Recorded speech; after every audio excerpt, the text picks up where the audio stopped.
কোন মায়ের লাল জন্মগ্রহণ করেনি এখনো ভারতের মাটিতে যে হালুয়া খাওয়াকে নাজায়েজ প্রমাণ করতে পারে। হালুয়া খাওয়া কি? জোরে বলেন, হালুয়া খাওয়া কি জায়েজ? মুসলমান, এদের হালুয়া শুট করে না, এদের কালো কাকের মাংস শুট করে।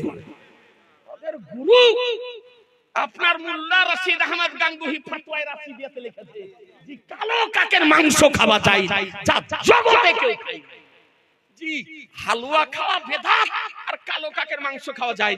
ইমাম আলী মাকাম ইমাম হুসাইনের নামে আপনার ফাতিহার দ্রব্য খাওয়া হারাম না জায়েজ, আর হোলি কালী দিওয়ালির পূজার প্রসাদ খাওয়া যায়।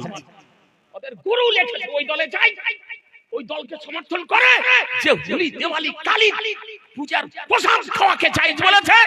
এ বেরাদার ইসলাম, কালো কাকের গোশত খাওয়াকে জায়েজ বলেছে, গরু ছাগলের উধুরি ভুটি শিকনা খাওয়াকে জায়েজ বলেছে।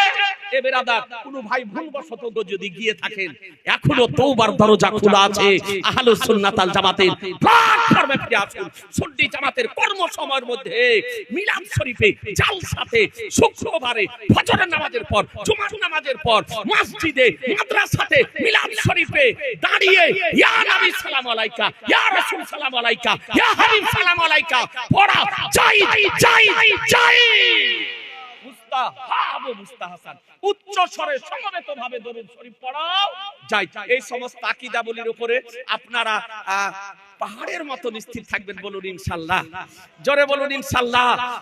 আজি জানে মুহতারাম, একবার ছোট করে দরুদ শরীফ পড়েন। আল্লাহ আমাকে দাও, ছোট করে বলে দিই। মাওলানা মুহাম্মদ সাল্লাল্লাহু তাআলা আলাইহি সাল্লাম। আসসালামু আলাইকুম। ওয়া আলাইকুম আসসালাম। হুজুর